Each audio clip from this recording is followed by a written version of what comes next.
कुर्बान की यमलोक यात्रा। दोस्तों, आपने पिछले भाग में पढ़ा कि कुर्बान और मोटू लल्लू पंजू बनकर सेठ गूंगामल के घर पहुंचते हैं और वहां पर उनका भेद खुलने पर सेठ गूंगामल कुर्बान और मोटू को गैस चैम्बर में डाल देता है, जहां पर उन दोनों की दम घुटने से मृत्यु हो जाती है। उसके बाद दो यमदूत आते हैं जो कि कुर्बान और मोटू को लेकर यमलोक के लिए चल पड़ते हैं, जहां रास्ते में वो उन्हें बताते हैं कि उन्हें किस तरह की यातनाएं मिलेंगी उनके कर्मों के हिसाब से।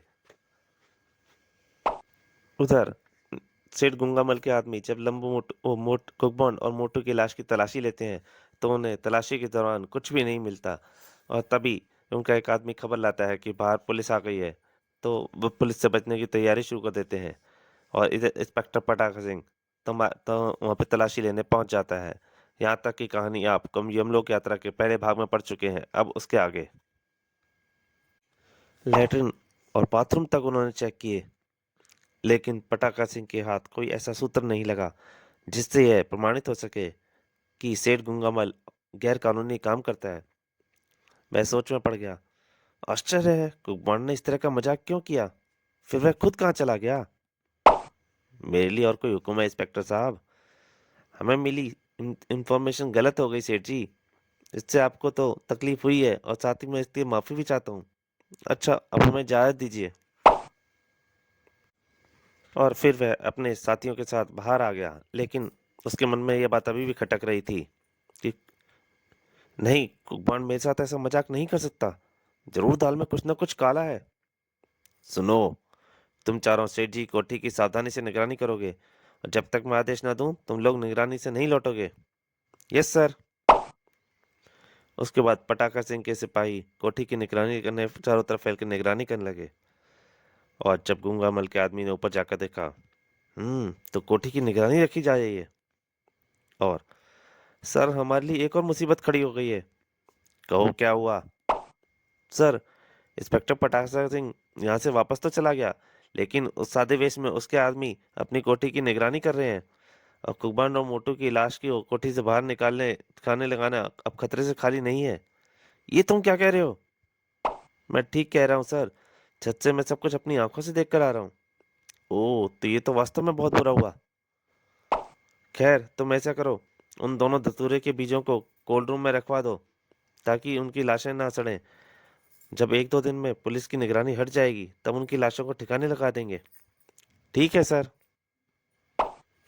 और वह गुस्से में बोला, कमबख्त मर गए, लेकिन मरते मरते भी एक इल्लत मेरे गले में डाल गए। और वह अपने आदमियों से बोला, बांका, बिहारी, तुम लोग ध्यान से सुनो। कुछ दिनों के लिए तुम लोग कोई भी ऐसा काम नहीं करोगे जिससे निगरानी करने वालों को कोई संदेह हो, समझे गए? Yes sir. इधर शीघ्र ही यमदूत कुकबांड और मोटू को लेकर एक विशाल किंतु भयानक ढंग से बने महल के सामने उतरे। अरे, ये हम किस भयानक स्थान पर आ गए? हजूर यमदूत जी, यहाँ पर हमें किस जगह लेके आ गए? अब तो कुछ बताइए, आखिर कब तक आप हमारी बोलती बंद रखेंगे? खामोश मूर्ख! ये नर्क नहीं बल्कि यमलोक है। यहाँ तुम्हारे और पाप और पुण्य का फैसला होना है। ओह, तो ये भयानक शहर ही यमलोक है। ये यमदूत तो कहते हैं कि हमारा पृथ्वीलोक यानी मृत्युलोक ही सब लोगों में सबसे भयानक है। सुनो, तुम दोनों को चुपचाप हमारे साथ महल के भीतर चलना है। यदि तुमने कोई शोर शराबा किया तो महाराज ही तुम्हें कोई भयानक दंड दे सकते हैं, समझे? चलो। यमदूत उन्हें लेकर महल के भीतर दाखिल हुआ। बाप रे, बाहर की तरह भीतर का माहौल भी भयानक है। मुझे तो झुर्री सी आ रही है। हाय, छोटी सी उम्र में इतने भयानक लोग की यात्रा करनी पड़ेगी, यह तो कभी सोचा भी नहीं था। चिगरी उन्हें लेकर एक लंबे चौड़े कमरे में पहुंचे, जहां पर एक सिंहासन पर यमलोक के महाराज यमराज मौजूद थे। महाराज की जय हो। हम्म। किंतु तभी यमराज जी की शक्ल देखकर उन्हें अपने पिता धमाका सिंह की याद आ गई। कुंभकर्ण और मोटू दोनों को ही यमराज की शक्ल में अपने पिता धमाका सिंह दिखाई दे रहे थे। और वह खुशी से उछल पड़े। डैडी, आप भी यहाँ आ गए। वो मारा फूफा जी तो हमसे भी पहले यहाँ पहुंचे हैं। अब हमें किसी का कोई डर नहीं है। अगले ही पल, मुझे क्षमा कर दीजिए डैडी। समय न होने के कारण मैं आपकी आज्ञा का पालन नहीं कर सका, शरीफों जैसा हुलिया ना बना सका। लेकिन मैंने आपकी आज्ञा का पालन किया है फूफा जी, इसलिए मुझे आशीर्वाद दीजिए और मेरे सारे पाप माफ कर दीजिए। अरे परे हटो मृत्यु लोकवासियों, मेरे पैरों को हाथ लगाकर मुझे अपवित्र मत करो। ये आप क्या कह रहे हैं पेडी? कहाँ तो आप हमें घर पर मिल नित्य अपना पुलिसिया डंडा दिखाकर अपने कदमों पर नाक रगड़ने के लिए कहते थे, और यहाँ अब कह रहे हैं कि हमारे पैरों को हाथ लगाने से आपका अपवित्र हो जाएंगे। हाँ फूफा जी, मुझे तो आपकी अपनी आंखों पर और कानों पर जरा भी विश्वास नहीं हो रहा है, कहीं आप यहाँ आकर हमें भूल तो नहीं गए हैं? यमराज गुस्से से चिल्लाकर बोला, खामोश मूर्ख, मैं तुम्हारा कोई डैडी कोई फूफा नहीं हूँ, मैं यमराज हूँ, यमराज यानी यमलोक का राजा यमराज। परंतु मोटू बिना सुने ही बोला, हे कहीं आप हमसे मजाक तो नहीं कर रहे ना फूफा जी? यस डैडी, सच सच बताइए, कहीं यहाँ सिंहासन पर बैठने के बाद आपकी नीयत तो नहीं बिगड़ रही है ना? यह सुनकर यमराज गुस्से से पागल हो उठा था। सुनो दुष्टो, हमसे दिल लगी करते हो? यदि मौत के देवता यमराज से, सुनो, यदि अब तुम दोनों में से किसी ने एक शब्द ही मुंह से निकाला तो हम उसे जमीन में गड़वाकर उस पर अपने लोग के चूहे छुड़वा देंगे। चूहे? हाँ चूहे, जो तुम्हारी लोग के हाथियों से भी दुगने हैं, चौगने हैं। अरे बाप रे, तब तो खामोश रहने में ही भलाई है। और फिर इसके बाद, चित्रगुप्त जी, जी महाराज, आप जल्दी से अपने कार्यालय से इन दोनों की जन्म और मृत्यु पाप पुण्य का खाता लेकर आइए। जो आ गया प्रभु, कहकर चित्रगुप्त वहां से चले गए। लेकिन शीघ्र ही बदहवास से दौड़ दौड़े पुणे पहुंचे। गजब हो गया प्रभु, गजब हो गया। क्या हुआ चित्रगुप्त जी, आप इतने घबराए हुए क्यों हो? बात ही कुछ ऐसी है प्रभु, जिन्हें आपके दूत पकड़ कर लाए हैं ये दरअसल वे नहीं है जिन्हें पकड़ कर लाना था। इन दोनों के खातों में तो अभी बहुत लंबी आयु लिखी है। दोनों ये दूत एक साथ चौंक पड़े। क्या? ओ नहीं, हमारे दूतों से ऐसी गलती हरगिज नहीं हो सकती, निश्चय ही आपको भ्रम हुआ है। मुझे भ्रम हो सकता है महाराज, लेकिन मेरी भैयों को नहीं। मेरी भैयों में दर्ज विवरण के मुताबिक यहाँ इससे मैं लल्लू पंजू नामक दो व्यक्तियों को होना चाहिए था, जबकि ये दोनों लल्लू पंजू हरगिज नहीं हो सकते। ये आप क्या कह रहे हैं चित्रगुप्त जी? यदि ये दोनों लल्लू पंजू नहीं है तो फिर ये कौन है? प्रभु, आपके इस प्रश्न का जवाब तो आपके ये दूत ही दे सकते हैं। मैं भला इस संबंध में क्या कह सकता हूँ? लेकिन हम तो आपके बताए व्यक्तियों की ही आत्माओं को लाए हैं चित्रगुप्त जी। आप ही ने तो कहा था कि आज हमें मृत्यु लोक में भारतवर्ष नामक देश में लल्लू पंजू नाम की दो व्यक्तियों की आत्माओं को लाना है।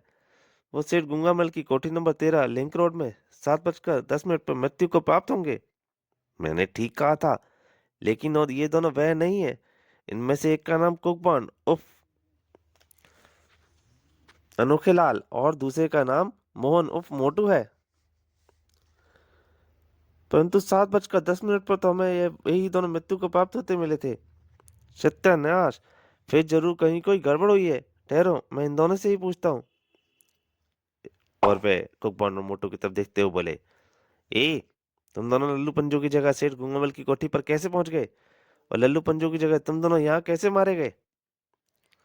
हा हा हा, क्या बात, गलती खुद करते हैं और जवाब दूसरों से मांगते हैं, यानी मारते खुद हैं और मारने पर पूछते हैं तुम कैसे मरे। कमाल है, भगवान भी गलती करते हैं, यह तो मैंने कभी सोचा ही नहीं था। लगता है यहाँ का हिसाब किताब भी अंधेर नगरी चौपट राजा की तरह है। यह सुनकर यमराज पागल हो उठा। खुशमोश, ठीक तरह से जवाब दो, वरना मैं अभी तुम दोनों को जमीन में जिंदा करवा दूंगा। कुकबान भी चिल्लाकर बोला, तब जल्दी से छड़वा दीजिए महाराज, ताकि आपके ऊपर जो हेड धर्मराज जी हैं उन्हें भी मालूम हो सके कि आप क्या उल्टा सीधा काम करते हैं, क्या क्या गड़बड़ी करते हैं, और फिर अपनी गलतियों को छिपाने के लिए, अपनी भूल को ढकने के लिए बेगुनाहों पर क्या क्या जुल्म कराते हैं, कैसे कैसे अत्याचार करते हैं। हे राम, ये मैं किस मुसीबत में फंस गया। अब क्या होगा चित्रगुप्त जी? अपने दूतों से हुई भूल के बारे में महाराज धर्मराज जी को क्या जवाब देंगे? यदि उन्हें हमारी इस लापरवाही के बारे में जरा सी भनक लग गई तो वे न जाने हमें क्या सजा दें। मेरी समझ में तो केवल एक ही उपाय है महाराज, कि इन्हें तुरंत मृत्युलोक में धक्का देकर इन्हें इनके शरीर में वापस भेज दिया जाए, वरना इनकी खटिया आपकी खटिया खड़ी होने से कोई नहीं रोक सकता। मैंने इनका पाप पुण्य का खाता भी देखा है। इनके खाते में एक भी पाप नहीं है, सब पुण्य ही पुण्य है। यदि धर्मराज जी को यह मालूम हो गया कि आपकी जरा सी लापरवाही के कारण ही देवता स्वरूप मनुष्यों को उनकी आत्माओं को जबरन यहाँ लाया गया है, तो न केवल आपको इस भूल का दंड भुगतना पड़ेगा, बल्कि हो सकता है वह आपको पदच्युत करके इन दोनों में से ही किसी एक आत्मा को सिंहासन सौंप दें। नहीं नहीं, ऐसा मत कहिए चित्रगुप्त जी। हम अपने आप को छोड़ सकते हैं, लेकिन सिंहासन को नहीं। तो फिर देर मत कीजिए महाराज, तुरंत अपने दूतों को आज्ञा दीजिए कि वे इन्हें सादर यमलोक में मृत्युलोक छोड़ आए। ठीक है, मैं ऐसा ही करवाता हूँ। और मैं अपने बड़े प्यार से अपने दूतों को आदेश देता हुआ बोला, दूतों, जाओ हमारे अजीम मेहमानों को बाइज्जत इनके लोक में पहुंचा जाओ, और ध्यान रहे हमारे दोस्तों को मार्ग में किसी किस्म की कोई तकलीफ नहीं होनी चाहिए, और हाँ, इन्हें आरामदायक वाहनों पर ले जाना। जो आज्ञा महाराज। और चित्रगुप्त जी बोले, और सुनो, इनके स्थान पर लल्लू पंजू को लेकर आना ना भूलना। मेरे विचार से वे अब तक सेठ गंगामल की कोठी पर अवश्य पहुंच चुके होंगे। जी महाराज।